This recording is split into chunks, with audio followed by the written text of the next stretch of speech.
I'm recording this. You should.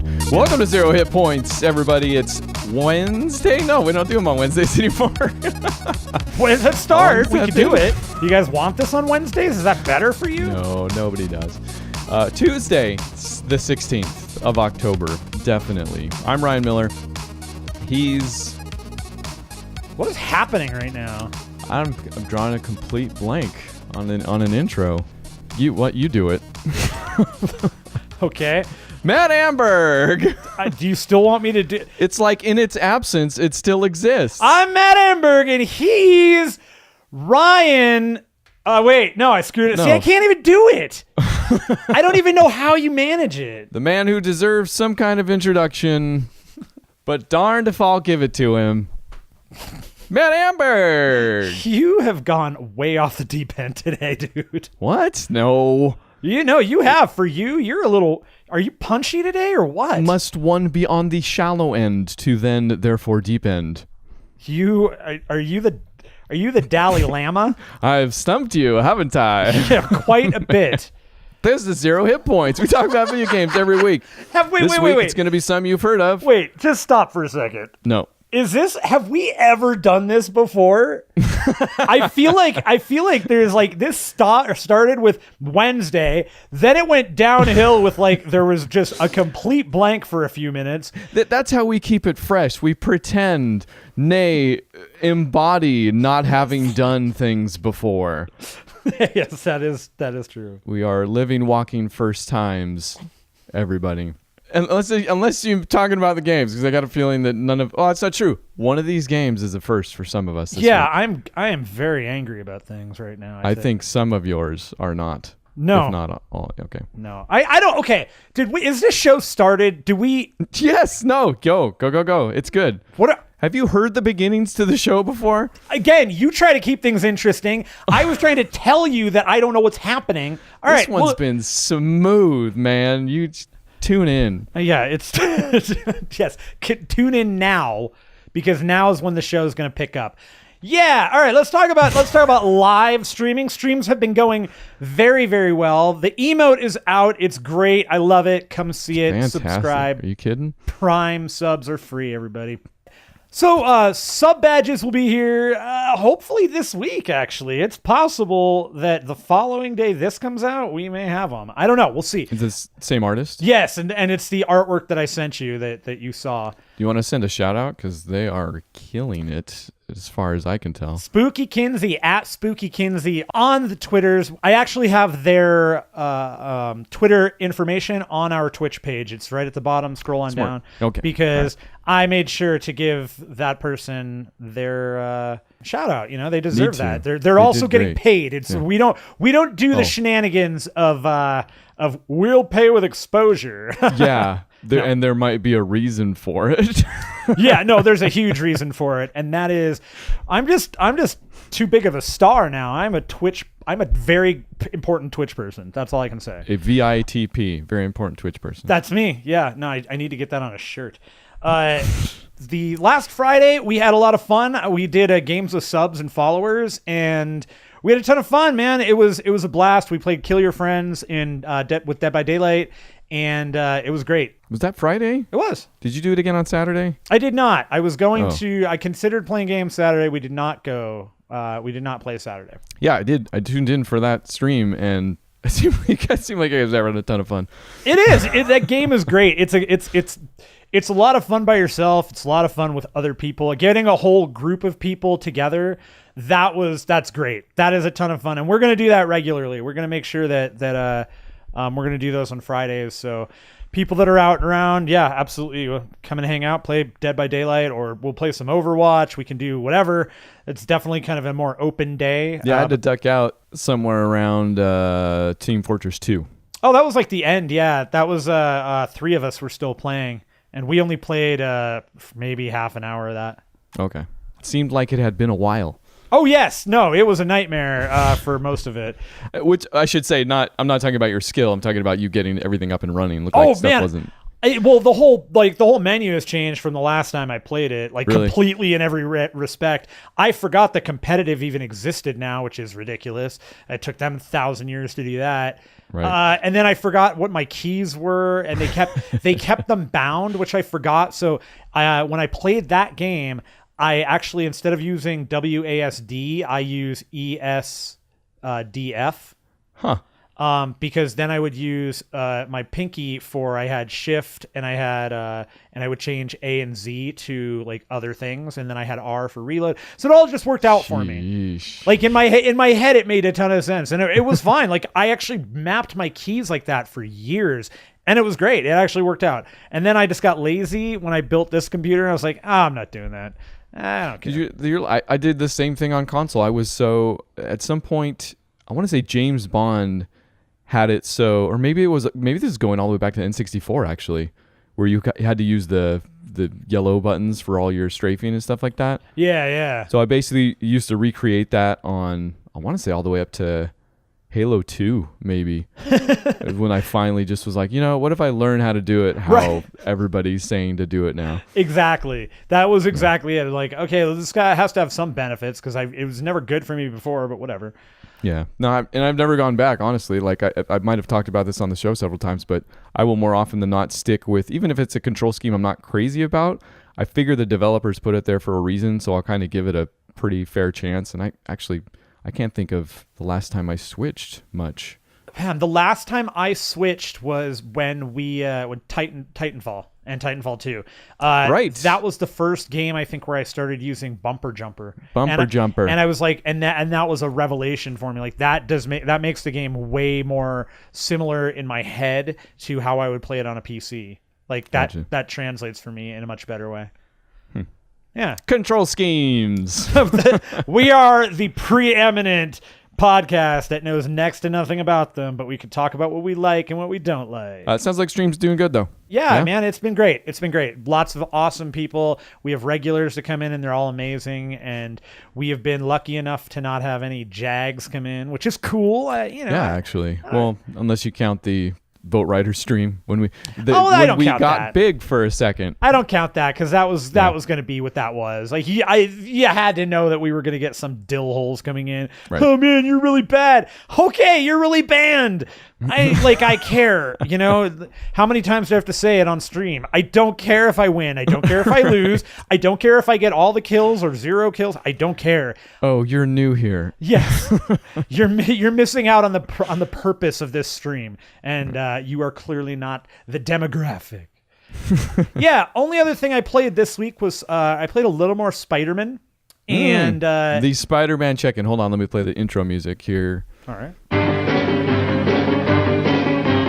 Spider-Man. So Spider-Man. So 2 things happened in Spider-Man that were incredibly fun and impressive.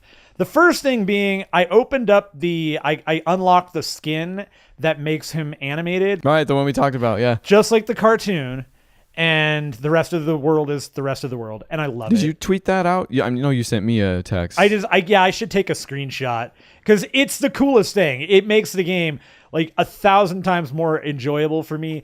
Partially because I just like seeing the incredible animation work that they did, like the shading. Is it the cartoon from the 70s? It looks like it might be. Or I think it's the Amazing Spider-Man from the 90s or the 2000s. Okay. That makes more sense. Or it's just their own personal take on it. Either way. It looks great. It looks fun. It's really cool. And I love the contrast of him being so cartoony and having the outline and then talking to like the perfectly rendered Mary Jane. Oh, it keeps the whatever skin you're wearing, that's in the cutscenes. Yeah. Gotcha. Dead Rising style. Yeah. That's smart. Which I like that. I love that. And that would have been a thing that could have really, really impacted how I feel in general about the game. Because Yeah. like that's just like you put in all this effort for other stuff, but then it's the little things that kill, It takes you right out of it. Especially, I feel like when games do that, it's because they're like, well, here's the skins and they're funny, but this is serious story time here, and you're like, okay, terrific. So that's cool. Yeah, it's great. And the other thing is that I finally got this this really, for me, I thought it was a really cool fight where you start fighting Electro and he's outside, and so you have to constantly be swinging around, and then he does these kind of like area of effect things that you can swing under and kind of aside to, and then you've got to stun him, and you do your web cat, you pull him in and all this stuff. It's really fun. And then in the middle of it, Vulture comes in, and then you have this like Vulture and Electro going at the same time, and nice. And it goes, and it was super fun, and I had a really great time with that fight. And then on top of that, one of the novel things is that they're definitely playing up Octavius's ability to misdirect. So like Spidey knows that these two are not the primary thing, but he also has to stop them because they're destroying the city. So he's stuck between that rock and a hard place of do I fall for this or do I stop it?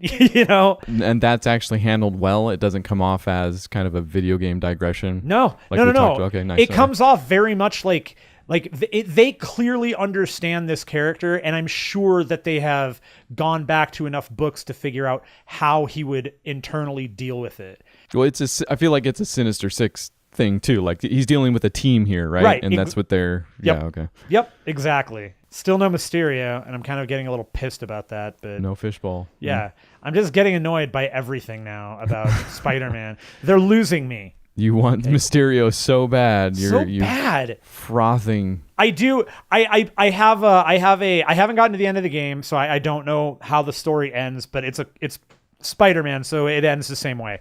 He's gonna win. They're gonna go to jail. I got out. Meh. I hope that in the next game, because this game is way too big for them to ditch it. I was gonna say the only question about the end of stories now is whether or not the cliffhanger is set up in a way that you appreciate the last 20 hours or hate it now. Well, and here's the great thing about this particular game. They don't actually have to do that. They can just, here's another whole new story. They could potentially, I don't know how the game ends, so it's probably going to end on a cliffhanger. I mean, it'll be something of, I'm guessing you get no resolution on the Sinister Six. You get like Negative Man's in jail by the end, maybe, because he was kind of, I feel like, not related anyway. So they kind of set themselves up for a big Sinister Six thing. Yeah, so the second or third game, maybe. Maybe Mysterio will show up at the end. There you go. Okay. But I think for the next game, I have a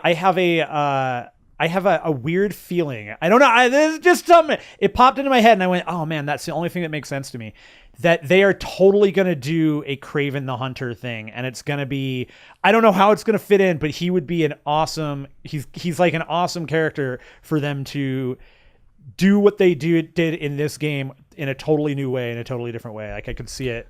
Like kind of an update, right? Oh yeah. I totally agree, because anytime you see that character, you're like, okay, he looks so Silver Age and so like one of those characters where you just think like, what do you do with him now, or why was he even a bad guy? Or it's hard to kind of grab on to him, and there has been for me at least. Sure. Do the enemies in Spider-Man, again, we're going to make the comparison with the Arkham games. Sure. All those bad guys were super well updated. And the Arkham games always kind of towed the line between pure comic book and maybe the Nolan Batman movies, which were also, concurrent. Sure. So I kind of saw them somewhere in the middle. Spider-Man's more of a jokey franchise, so I would almost expect a little bit more comic book leaning. Well, yeah, I mean, they will stand like 20 feet from you and fire a rocket at you. But has the characters themselves, maybe even just the design or the look, like, have they been updated in a way, or are they kind of... So this is one of those... You are further back than you are in the Arkham games. Like, you never get that close to him, except in like cutscenes. Oh. So the characters are definitely less varied. There are like different levels of them. So like the street thugs kind of all wear like, there's like 3 variations or 5 variations. No, I'm just talking about the rogues gallery, like the main bad guys. Oh. Okay, sorry. Repeat the question now, because I was thinking, like, you mentioned this and I'm like, okay, no. you're talking about the fighting, and I'm like, oh, yeah. I mean. Sorry. I bet the answer is similar, because you're right. The Arkham games are very detailed, and the Arkham games are closer, right? The less of an open world per se, maybe. Yeah, no. So the way they totally do this is Octavius is the only one that and Negative Man, he's never faced. He's fought Rhino and like, so he knows them all. So we don't get introductions to them in a traditional sense. Like it's more organic in how they're introduced. I blame myself completely. I think we've totally lost the thread. I guess. I don't even want to find it anymore. So I'm going to play the game someday. We'll talk about it. I wish I knew what you were asking me, man. I just, the characters aren't hamstringed. They're not silly. They're more serious in some ways than the comic books. Okay, that's where I'm going. I guess taking it back to Kraven, I would say, like, what does a Kraven in that game look like? Does he look like the guy that you see from the comics and kind of, like in the leopard print clothes and you're kind of like, okay, what? Oh, yeah. No, or if he shows up in this game, is there something updated? They've changed all the look of those characters. Like, okay. Octavius is pretty much the same, and there's like a throwback to his original outfit when he's just wearing the green jumpsuit. Like, there was a throwback to that. But no, like they tried to make it more are we looking at like Marvel movies or are we looking at Marvel video games? No, it's totally what they would do for a Marvel movie. Like Electro does not have the silly green suit with the electricity coming off the eyes. Right. He's just a bald guy that he has an outfit, but he still has the Electro powers. Okay. Vulture's outfit is much more like the movie, like way closer to that. It's a suit as opposed to like a skin suit. Right. Okay. Yeah, see, we got there. Yeah, I don't know how we did it, but I'm super excited about Asked and answered. Thank you, Paul F. Tompkins. Is that a Paul F. He has said it numerous times on Comedy Bang Bang, and when he does, it's always to some ramble like that where he goes, asked and answered. Excellent.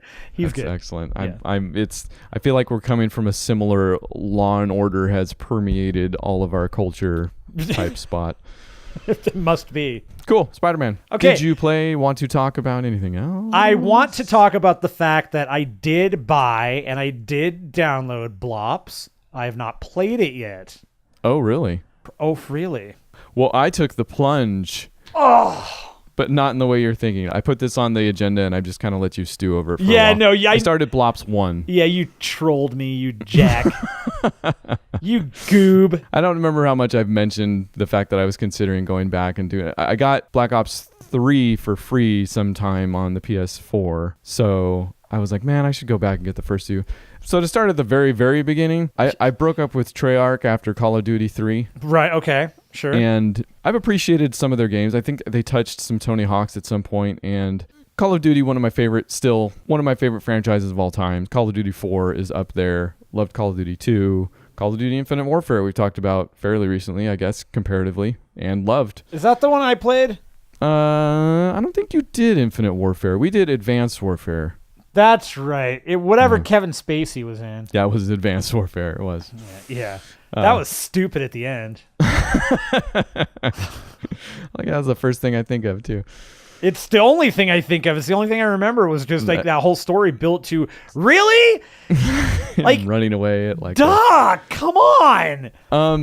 No, so, okay. Infinity Ward, I was one of the guys that could kind of tell the difference. And this is probably back when I was learning kind of to tell the difference. But I knew that I liked the Infinity Ward games better. And after Call of Duty 2, which was the first Call of Duty I played, I went to Call of Duty 3 and was like, hey, noticed an immediate difference. In fact, yeah, now that I talk about it, actually, this was the birth of me, the birth of Treyarch for me. The birth of you. Yeah.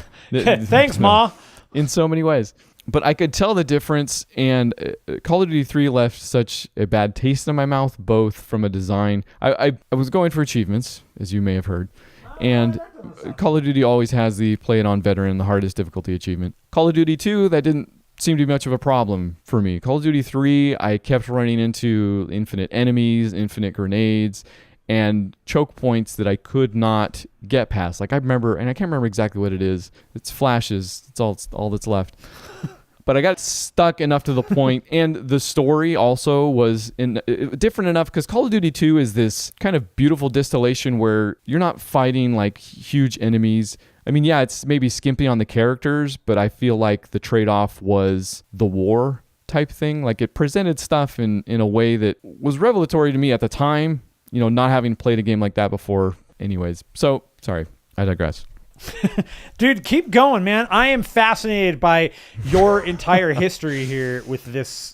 Not only the series, but just the fact that the developers are problems, or I mean, they're not, but they are. It was just comparatively speaking. At that point, I was like, I'm going to play the Infinity Ward games from here on out. And that, I think, was pretty much held true until an hour ago, essentially. Uh-oh. But I had been hearing, I've always heard things about Black Ops. Like, I've heard it takes chances in weird ways, and it does things that you wouldn't expect necessarily.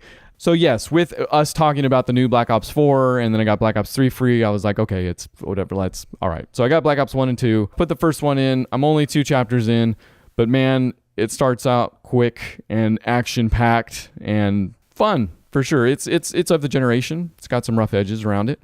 But also immediately, I think I'm seeing all of that diversity I've heard of with the game. Well, now you're blowing my mind. Really? Yeah, now I'm kind of like, if you're there with that, I mean, you and I were pretty far apart, I think, on Infinite or whatever Warfare we played. Advanced Warfare? Sure, that's it. We'll go with it. I don't care. No, we only mentioned a few minutes ago. I look. Now, after editing, it's been like 30 minutes. Yeah, I have no idea. And when you're editing, I actually forget things. So it's a very complicated thing, podcasting, everybody. I'll edit that out. Damn. Finally, I'm gonna get away with it this time. You and I were not. I don't think we were very close on Advanced Warfare because I think we're not that close on Call of Duty. Is what it might be. Yeah, I think what it might be. But I am fascinated because I have been interested in the series. It's just been my hang up with Call of Duty, and maybe I should try this. Maybe I should do this. Huh? Well, we'll find out. I mean, like I said, in a moment, I'm only 2 chapters in. I am seeing a little bit of what people have been talking about because so the first level is that action-packed thing. It's cool. You're sitting down in a chair, you're being interrogated, and the levels happen in flashback. And then the second level, you're talking about escaping from a Russian prison. So it flashes back to basically a completely different scenario, and you're fighting your way out with a shiv. And the set pieces are cool. But I have no idea if it's going to pan out. Like, I mean, especially since I'm on the road to Blops 4, which doesn't have any of this. Like, I'm playing all the single player campaigns up to the 4th game that has nothing of the sort. Zombies. Well, I know the story is woven throughout every single mode in Black Ops 4 and all that. So yeah, whatever. I really liked zombies in Advanced Warfare when I finally dove into one, but that has like Bruce Campbell and John Malkovich and all this stuff. And I don't know. I don't know if I get into zombies again. I don't know. We never played it together, and I think that might be the thing. So what you're thinking? No, wait. So I'm piquing your interest in zombies? No, you're piquing my interest in the whole series. Okay, I'm not going to touch zombies for 1 and 2. No, I'm not talking about zombies for 1. I'm just talking about 4. I thought you were already going to pick up 4. You already got 4. What are you talking about? You said you were going to get 4. Yeah, no, I'll get there.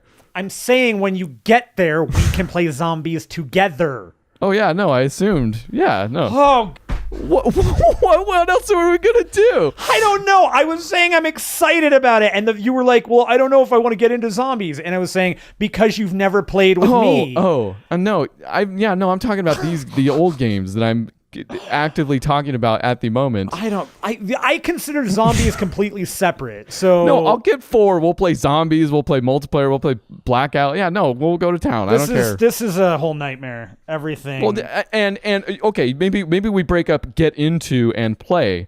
Like, I'm not gonna get into zombies on 4 probably in a way that's gonna be super deep.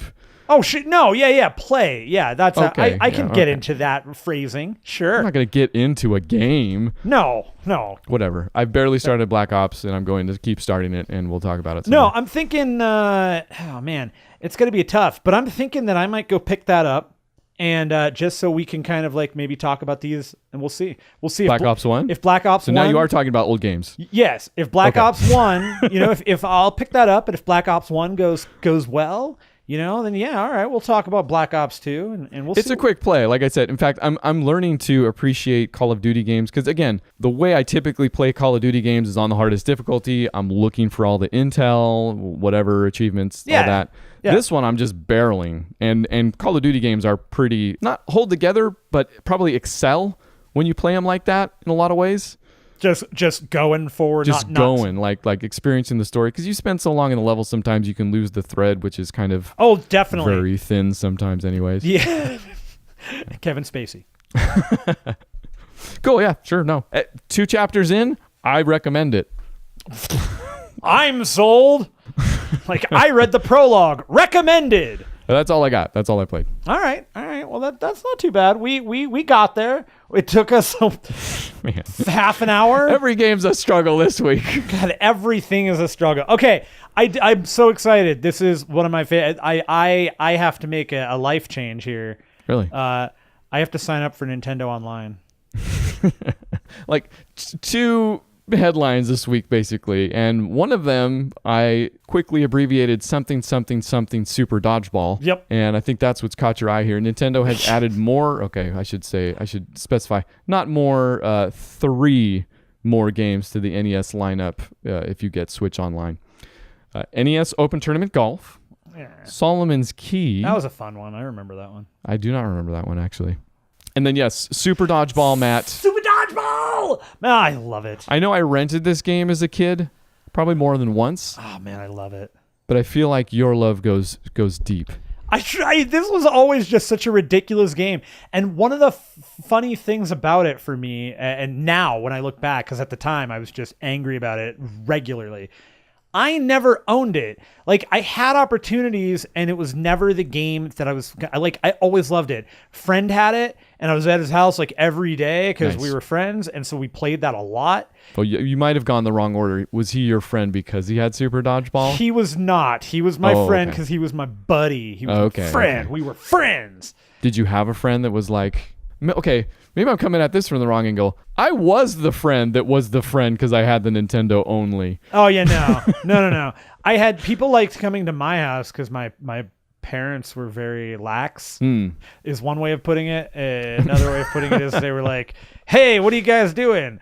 Nothing. We just got these firecrackers. We're going to put them in the backyard and blow up a lizard. Want to go watch Texas Chainsaw Massacre at Matt's house? That was my dad. My dad would say, hey, you want your friend? You invite your friends over. We'll watch Rocky Horror followed by Dawn of the Dead. Like, all right. Tune in Thursday. Yeah, my dad was definitely that dad, though. He was the one that was like, oh, you guys want to watch a scary movie? I'm going to find the scariest thing in the world and put it on. And you're not going to sleep tonight. And if you come into my bedroom, I'm going to scream at you. No, so he was like, and he was one of those friends that also, like, we went to the same school, we were in the same class, and he was like 5 doors down. So we hung out all the time. It was handy and everything. So he sounds like a true friend. It was a great friend. Okay. I don't remember his name. But he had Super Dodgeball, and the 2 main games we played at his house were Super Dodgeball and Pro Wrestling. Nice. Okay, that's a twofer. Yeah, it was great games. All right. Have we checked in on the online capabilities of these things? Like, are we playing Super Dodgeball together if we get this thing? Did that pan out? I have no idea. I would love to find that, though. If it was, I would say get a Switch and let's play Super Dodgeball. Let's take a week, research it. We'll put the research team on it, and get back to... I am still on the lookout for Switch bundles, by the way. I found one at Costco that had Super Mario Odyssey. I'm sure that would be a fine purchase. Mm-hmm. And then all this news came out, which is not in our news this week, but about the hardware refresh next year. Right. You see that stuff? Oh, yeah, of course. Makes sense, but do I wait? I don't know, man. It really depends. Like, I love the thing now. I don't know that the hardware refresh is going to... I have not had any issues with it, so I don't know. It's just going to be a hardware refresh. I don't know. Okay. I mean, I'd probably just get... The answer was no. I would get one because I want to play the games on it. You make a fair point, sir. Yeah. I know. Sold. Ha ha! Once again, chuck one up for the salesman. Hey, that'd be pretty good. That'd be all right. Like if you were a Dead by Daylight killer, that could be your name. The salesman. Yeah, I'm a knife salesman. Here you go. And buy it. None of the survivors want to buy my knives. So I beat them to death with my suitcase of knives. I don't actually use you never use the knives to kill. Yeah, no, not at all. That's business. We don't mix business and pleasure. Correct. I don't want to ruin the knives. They can still be used for demonstrations. You are the salesman. You didn't get that name because you're bad at your job. Exactly. The suitcase can be easily replaced. These stainless steel knives coming out of Germany, they can't be easily replaced unless you want to buy them for $299. All right. Well, I'll get a Switch then. All right. Salesman. Cool. The only other thing this week, and maybe the thing we could call a capper, if we still do that? Yeah, it's the capper. Okay. Is this thing that came out about Rockstar, Red Dead 2, obviously mere minutes away. Yeah. And we've talked about that and the game, and I'm sure a lot went into it. I had to do some digging on this thing. You clipped an article from gamesindustry.biz, which is a real thing. They are. And they're a reputable site, dude. Are they really? Yeah. They are really. Yeah. I say. I don't know. Okay, well, so going through the article, it's basically a this is by no means a games media thing specifically, but it's an article about an article. Rockstar, Dan Houser included, did a big interview with Vulture, and they kind of did a breakdown, Red Dead 2 and all that. And within it, he made the statement, and this is kind of the thing that gamesindustry.biz is picking up on, that, quote, working 100-hour work weeks and poured everything we have into Red Dead Redemption 2. We have really pushed ourselves as hard as we can. It's scattered, the quote here in gamesindustry.biz. So I click on the Vulture article to kind of get the context, basically. Mm-hmm. And it's said right within talk of all of the actors they employ, and specifically talking about basically it starts out, the script for Red Dead 2 is 2,000 pages. Bringing the script to life meant 2,200 days of motion capture work. And basically, it's a section of the article that goes into that kind of in-depth and is somewhat ended with this statement that we were working 100-hour weeks. The game includes 300,000 animations, 500,000 lines of dialogue, many more lines of code. He talks about commercials, all this stuff. So it was mentioned kind of in terms of this part of the game. So that gave me a little bit more information. And then you also clipped and pointed out, as we were talking about it, that Dan Houser has come back now that some sites like gamesindustry.biz has picked up on this Very point reputable. specifically. Totally reputable. They would not be the only site out there, especially game site out there, that takes a thing and runs, type thing. Oh, no, they definitely are not the only ones. But yes, Dan Houser pretty much came back with what I saw, contextually speaking, saying, quote, the point I was trying to make in the article was related to how the narrative and dialogue in the game was crafted, which was mostly what we talked about, not about the different processes of the wider team. More importantly, we obviously don't expect anyone else to work this way across the whole company. We have some senior people who work very hard purely because they're passionate about a project, et cetera, et cetera. So he goes into it. He knows what the actual subject is here, which is one that we haven't actually talked about, I think, right. Being crunch, right? Mm-hmm. Something that has been an industry standard and arguably is an industry standard for years and years and years. We did talk about this in terms of, I think, something else, probably when we got into the unionization of the labor force when it comes to gaming and all that stuff. Maybe? Yeah, and I think the last time we dug into it was right after GTA 5, and it was Red Dead Redemption. We talked about it because it came up with something else. There was a crunch thing, and we talked about the wives that came out about like that their husbands were dead to them. Oh, maybe basically. that's what it was too. Well, no, I mean that wasn't it for us, but they do mention that here because I think that was a 2010 occurrence. Yeah, I'm saying I think we brought that up, and that was part of the crunch discussion. But it was a long time ago in a galaxy far, far away. So basically, I think we've come to the point where we can maybe have a few words on crunch, because I think Rockstar is a singular example too. They're a company that historically has done whatever the hell they want and made $1 billion at it. Yeah. So honestly, to see Dan Houser respond is something I didn't think I would see in the first place. But then also to kind of talk about crunch in this way also I think is a little unexpected for me. So I don't know. I mean, crunch is bad. I think when we did talk about it, we talked about how it has a habit of taking advantage of the best and brightest, until all you get are the people that are willing to sacrifice everything to make a video game. Right. And it drives people to burnout like very quickly. Also.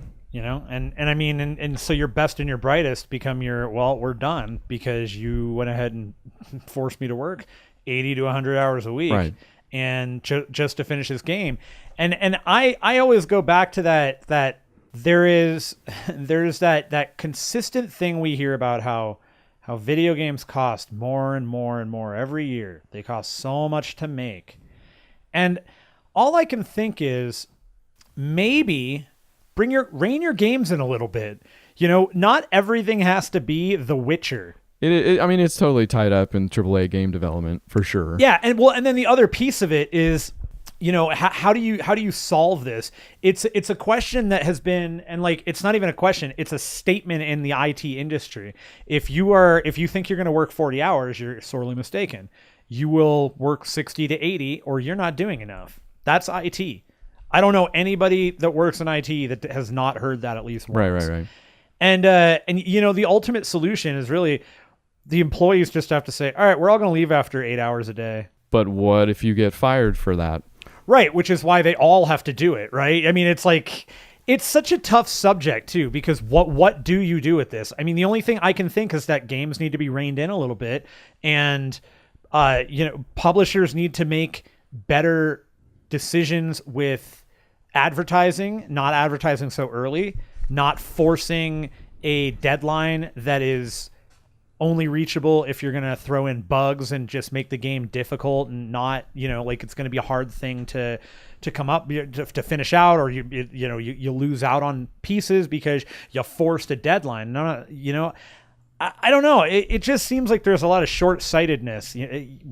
Why are we seeing previews for things 5 years in advance? No, yeah, I'm preaching to the choir, man. I mean, we've definitely talked about that before, and how the whole marketing cycle is not useful. No, sometimes it can be very problematic. I mean, with Rockstar specifically, you hope compensation isn't the issue here, because with a lot of games, it's people are going out on a limb. Sometimes they're not seeing paychecks, or not seeing it quickly enough, or probably not being compensated enough for sacrificing health and family. Sure, there might not be compensation enough, but you hope that the company that's making billions of dollars hand over fist has the money to make it worth some while, I guess. Right. No, I mean, you like, that is a company where you would think those employees are probably the most uncomfortable employees. Like they probably have a ton of amenities and stuff. Maybe I'm wrong, but it's like, we do not know. I've worked in IT places that don't make nearly that much money, and they've got, nice amenities. So I think generally speaking, I guess, okay, crunch is bad.